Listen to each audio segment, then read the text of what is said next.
Hello, welcome back to my channel. ഇന്ന് ചെയ്ത് ഞാൻ കാണിക്കാൻ പോകുന്നത് ഒരു എഗ്ലെസ് ഫ്രൂട്ട് കേക്ക് ആണ്. നമ്മൾ മുട്ട ഉപയോഗിക്കുന്നില്ല, ബട്ടർ ഉപയോഗിക്കുന്നില്ല. അതൊന്നും ഇല്ലാതെ ഒരു ഫ്രൂട്ട് കേക്ക് നമുക്ക് ഉണ്ടാക്കാൻ പറ്റും, എളുപ്പം ഉണ്ടാക്കാൻ പറ്റും. അപ്പൊ അതിന് എന്തൊക്കെയാ വേണ്ടതെന്ന് നമുക്ക് നോക്കാം. എഗ്ലെസ് കേക്ക് ഉണ്ടാക്കാനായിട്ട് നമ്മൾ കാരമലൈസ് ചെയ്യണം, അല്ല ഷുഗർ. അപ്പൊ അതിനു വേണ്ടി ഷുഗർ എടുത്തിട്ടുണ്ട്. അതിലേക്ക് ഒരു 4 ടേബിൾ സ്പൂൺ വെള്ളം കൂടി ഒഴിക്കുകയാണ്. തിളയ്ക്കാൻ തുടങ്ങിയിട്ടുണ്ട്. ഇപ്പൊ കളർ മാറി വരുന്നുണ്ട്. തീ കുറച്ച് വെച്ചിട്ട് വേണം ഇളക്കാന്. ഞാൻ ഈ കേക്കിന് വേണ്ടി നല്ലതായിട്ട് ബ്രൗൺ കളർ ആക്കുക, ഡാർക്ക് ബ്രൗൺ ആക്കുകയാണ്. അപ്പൊ കേക്കിന് നല്ല ഡാർക്ക് കളർ കിട്ടും. നിങ്ങൾക്ക് അത്രയും വേണ്ടെങ്കിൽ ഈ പാകമാകുമ്പോൾ നിങ്ങൾക്ക് ബാക്കി വെള്ളം കൂടെ ഒഴിച്ച് എടുക്കാം. ചൂടുവെള്ളമാണ് ഒഴിക്കുന്നത് ഇതിലേക്ക്. തീ കുറച്ച് വെച്ച് ഒഴിക്കണം, തെറിക്കും.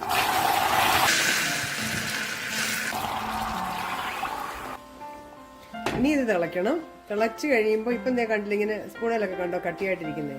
പക്ഷെ അതൊക്കെ അങ്ങ് മെൽറ്റ് ആയിക്കോളും തിളച്ച് കഴിയുമ്പോൾ. എല്ലാം തിളയ്ക്കാൻ തുടങ്ങി. അപ്പൊ അതിലെ കട്ടയെല്ലാം മെൽറ്റായേ. ഇനി ഇത് തണുക്കണം. തണുത്ത് റൂം ടെമ്പറേച്ചറിൽ ആയി കഴിഞ്ഞതിന് ശേഷമേ കേക്കിന്റെ അകത്ത് ചേർക്കാൻ പറ്റത്തുള്ളൂ. അപ്പൊ എപ്പോൾ കേക്ക് ഉണ്ടാക്കണമെങ്കിലും കാരമൽ സിറപ്പ് ആദ്യം ഉണ്ടാക്കി വെക്കണം. ഉണ്ടാക്കി വെച്ചിട്ട് തണുത്ത് കഴിയുമ്പോൾ ഉണ്ടാക്കാൻ പറ്റും. അപ്പൊ ഇത് ഓഫ് ചെയ്യാൻ പോകണം. എഗ്ലെസ് ഫ്രൂട്ട് കേക്ക് ഉണ്ടാക്കാനായിട്ട് നമുക്ക് ഫ്രൂട്ട്സ് ഒക്കെ സോക്ക് ചെയ്ത് വെക്കാം. ഒരു 30 മിനിറ്റ്സ് ഇത് വെച്ചാൽ മതി. ഇത് റൈസിൻസ് 4 ടേബിൾ സ്പൂൺ ഉണ്ട്. ഇതിലോട്ട് ഈ നമ്മുടെ ഗോൾഡൻ കളർ റൈസിൻസ്, നിങ്ങൾക്ക് 2 സെയിം ഇട്ടാൽ മതിയെങ്കിൽ അത് ഇട്ടാൽ മതി. ഇത് 4 ടേബിൾ സ്പൂൺ ആണ്. ഇതിലേക്ക് ടൂട്ടി ഫ്രൂട്ടി, ഇതിൻ്റെ അകത്ത് ഓറഞ്ചിന്റെ പീലുണ്ട്, ലെമൺ പീലുണ്ട്, പപ്പായ ഉണ്ട്, അമയ്ക്ക, പിന്നെ ബാക്കി ചെറീസ് എല്ലാം കൂടെ ഉണ്ടല്ലോ. ഇതൊരു 8 ടേബിൾ സ്പൂൺ ഉണ്ട്. ഇതിലേക്ക് 1 ടേബിൾ സ്പൂൺ കാഷ്യൂസ്, അണ്ടിപ്പരിപ്പ്, 1 ടേബിൾ സ്പൂൺ ആമണ്ട്സ്. നിങ്ങൾക്ക് വേണമെങ്കിൽ 2 ടേബിൾ സ്പൂൺ കാഷ്യൂസ് പറഞ്ഞാണ്ട് ഇട്ടാൽ മതി. ഇതിന് പകരം ഓറഞ്ച് ജ്യൂസ് കടയിൽ നിന്ന് വാങ്ങിച്ചതാണ്, ഇവിടെ പിഴിഞ്ഞതല്ല, പക്ഷെ ഫ്രഷ് ജ്യൂസാണ്. ഇതിൽ ഒഴിച്ച് സോക്ക് ചെയ്ത് വെക്കാം. അരമണിക്കൂർ കൂടുതൽ ഇരുന്നാലും കുഴപ്പമൊന്നുമില്ല. അരമണിക്കൂർ, അറ്റ്ലീസ്റ്റ് അരമണിക്കൂർ 30 മിനിറ്റ്സ് ഇരിക്കണം. അപ്പൊ ഇത് 30 മിനിറ്റ്സ് ഇരുന്ന് കഴിഞ്ഞ ശേഷം നമുക്ക് കേക്ക് ഉണ്ടാക്കാം. ഫ്രൂട്ട് കേക്ക് ഉണ്ടാക്കാനായിട്ട് നമ്മൾ കാരമൽ കരിച്ചു വെച്ചു. അതിപ്പോ തണുത്തിട്ടുണ്ട്. 30 മിനിറ്റ്സ് ആയി ഫ്രൂട്ട്സ് സോക്ക് ചെയ്ത് വെച്ചിട്ട്. അപ്പോൾ ഇനി ബാക്കിയെല്ലാം കൂടെ മിക്സ് ചെയ്യാം. 1/2 കപ്പ് റൂം ടെമ്പറേച്ചർ വെച്ച പാലാണ്. മുട്ട ഉപയോഗിക്കുന്നില്ലെന്ന് അറിയാലോ, നമ്മുടെ മുട്ടയില്ലാത്ത കേക്കാണ്. ഇതിലേക്ക് വെജിറ്റബിൾ ഓയിൽ 2/3 കപ്സ്. ഇവിടെ നന്നായിട്ട് മിക്സ് ചെയ്യാം. നല്ലതായിട്ട് മിക്സ് ആയിട്ടുണ്ട്. ഞാൻ സൈഡിലോട്ട് മാറ്റി വെച്ചിട്ട് നമുക്ക് നമ്മുടെ മൈദ, ഓൾ പർപ്പസ് ഫ്ലവർ, ഇത് 2 കപ്പാണ്. ഇതിലേക്ക് ബേക്കിംഗ് സോഡ ഒക്കെ ആഡ് ചെയ്യാം. Baking powder, baking soda, salt, പട്ട പൊടിച്ചത്, ഗ്രാമ്പു പൊടിച്ചത്, ജാതിക്കപ്പൊടി, ചുക്കുപൊടി. ഇതെല്ലാം നല്ലതായിട്ട് മിക്സ് ചെയ്യാം.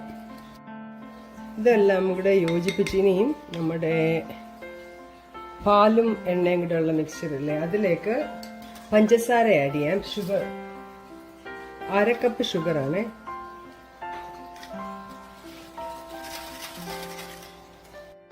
ഷുഗർ നന്നായിട്ട് അലിഞ്ഞിട്ടുണ്ട്. ഇതിലേക്ക് മൈദ എല്ലാം കൂടി ഇടാം.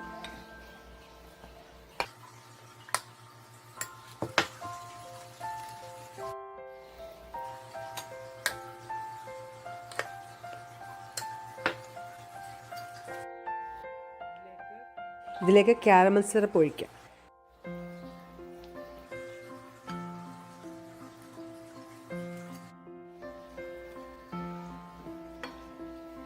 ബാക്കിയിരിക്കുന്ന മാവും കൂടി ഇടാം. ഇതെല്ലാം മിക്സ് ആയി. ഇതിലൂടെ ഫ്രൂട്ട്സ് ഇടാം.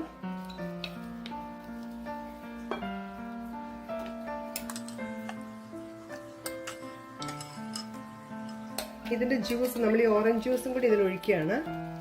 ഇനി ഇത് നന്നായിട്ട് മിക്സ് ചെയ്യാം. ഇത് നന്നായിട്ട് മിക്സ് ചെയ്തു. ഇനി ഇത് നമ്മൾക്ക് മഡ് ബട്ടർ തേച്ച് വെച്ചിരിക്കുന്ന പാനിൻ്റെ അകത്ത് ഒഴിച്ചിട്ട് ബേക്ക് ചെയ്യാം. ഞാൻ 2 രീതിയിൽ വേവിക്കുന്ന കാണിക്കാം, ബേക്ക് ചെയ്യാൻ കാണിക്കാം. ഇത് അടുപ്പിൽ വെക്കുകയാണ്. ഇത് 5.5 ഇഞ്ചിന്റെ പാനാണ്. ഇത് 6.5 ഇഞ്ചിന്റെ ആണ് പാന്. ഇത് അവനിൽ വെക്കും, ഇത് അടുപ്പിൽ വെക്കും. അടുപ്പിൽ വെക്കാൻ വേണ്ടി ഞാനൊരു പാത്രം 5 മിനിറ്റ് പ്രീഹീറ്റ് ചെയ്ത് വെച്ചിട്ടുണ്ട്. അതിലേ വെക്കുന്നത്. എപ്പോഴും പ്രീഹീറ്റ് ചെയ്തിട്ട് വെക്കണം അടുപ്പിൽ വെക്കുമ്പോൾ. അതുപോലെ അവൻ്റെ അകത്താണെങ്കിൽ 350 ഡിഗ്രിയിൽ പ്രീഹീറ്റ് ചെയ്ത് വെച്ചിട്ടുണ്ട്. അതുകൊണ്ട് റെഡി ആയിരിക്കുകയാണ്. അപ്പൊ ഇത് ഒഴിച്ചു വെക്കാം.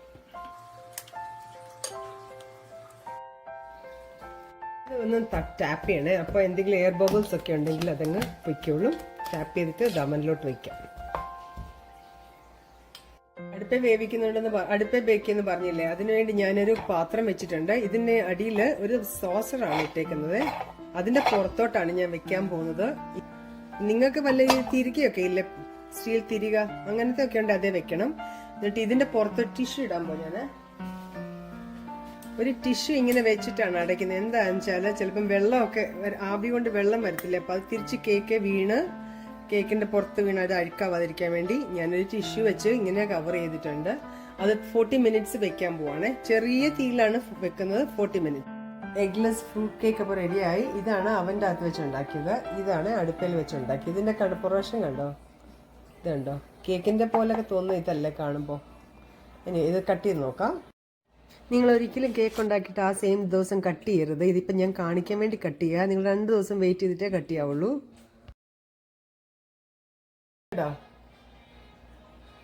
എഗ്ലെസ് കേക്കാണ് ഇത്. അവൻ്റെ അകത്ത് ഉണ്ടാക്കിയത്.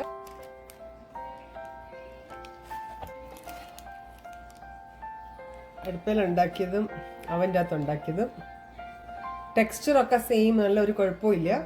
ആകെ പ്രശ്നം ഇതിന്റെ പുറം കാണുമ്പോൾ ഒരു വല്ലായ്മയെന്നേ ഉള്ളൂ.